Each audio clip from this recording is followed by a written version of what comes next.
Recently free fire থেকে দেওয়া হয়েছে free fire world series Bangladesh 2025, যেটার প্রাইস পুল 66 লাখ টাকা। এই টুর্নামেন্টে আগস্টের 18 তারিখ থেকে 24 তারিখ ইন গেম কোয়ালিফাই করা যাবে। এ বিষয়ে ডিকেএনপি কি বলে চলো তার একটি অংশ দেখে আসি। বাংলাদেশ থেকে যে দুইটা টিম সিলেক্ট করা হবে, অর্থাৎ বাংলাদেশি কোয়ালিফায়ারের পুরো রোডম্যাপটিকে অলরেডি ঘোষণা করে দিয়েছে। শুধুমাত্র রোডম্যাপই ঘোষণা করা হয় নাই, তারও পাশাপাশি এখানে প্রাইস পুল হিসেবে রাখা হয়েছে বাংলাদেশি টাকায় 66 লক্ষ টাকা। বেশ কিছুদিন আগেই কিন্তু ফ্রি ফায়ার অনেক বড় ধরনের একটি টুর্নামেন্ট করেছিল বাংলাদেশের প্লেয়ারদের জন্য, যেখানে প্রাইস পুল ছিল 60 লক্ষ টাকা। এবার যেন তাদের নিজেদের রেকর্ডটাকে তারা আবার নিজেরাই ভাঙলো। এখান থেকে কিন্তু দুইটা টিম ফ্রি ফায়ার ওয়ার্ল্ড সিরিজের জন্য কোয়ালিফাই করবে, যা অলরেডি আপনারা আগেও জানতে পেরেছিলেন। তবে গ্যারানা ফ্রি ফায়ার এত ঘন ঘন এত বড় বড় সারপ্রাইজ আমাদের জন্য নিয়ে আসতেছে যে আমাদের জন্য আসলে ব্যাপারটি হজমে হতে চাচ্ছে না। তবে ভালো জায়গাটি হলো ফ্রি ফায়ার যেভাবে বাংলাদেশকে সাপোর্ট করতেছে, বাংলাদেশের দিকে নজর দিচ্ছে, তাতে এক প্রকারের বাজি ধরেই বলতে পারি 2-3 বছর পরে ফ্রি ফায়ার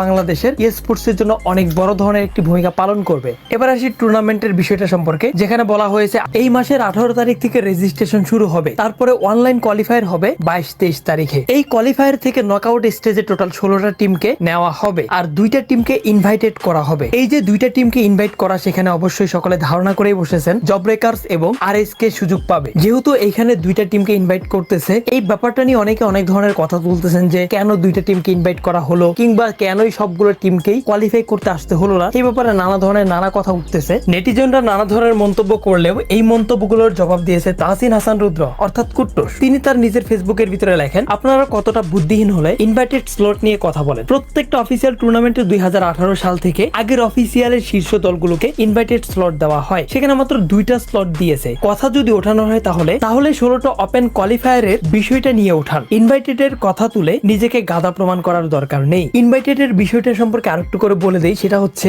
এই যে FFWS অর্থাৎ ফ্রি ফায়ার ওয়ার্ল্ড সিরিজ 2025 অনুষ্ঠিত হবে, এখানেও কিন্তু একটি টিম ইনভাইটেড হবে, সেটা হলো ইভোস। আপনারা অবশ্যই জানেন EWC তে কিন্তু তারা টপ 1 করেছে, অর্থাৎ উইনার হয়েছে। উইনার হওয়ার সুবাদে অলরেডি কিন্তু ইভোসকে সরাসরি FFWS 2025 এ অংশগ্রহণ করার সুযোগ দেওয়া হয়েছে। আর বাকি প্রত্যেকটা টিমই কিন্তু তাদের রিজন থেকে কোয়ালিফাই করে তারপরে ওয়ার্ল্ড সিরিজের ভিতরে অংশগ্রহণ করার সুযোগ পাবে। সো আপনাদের কি ধারণা, ইনভাইটেড স্লট নিয়ে আপনাদের কি মতামত রয়েছে তা কিন্তু আমাদের কমেন্ট সেকশনে আপনারা কমেন্ট করে জানাবেন।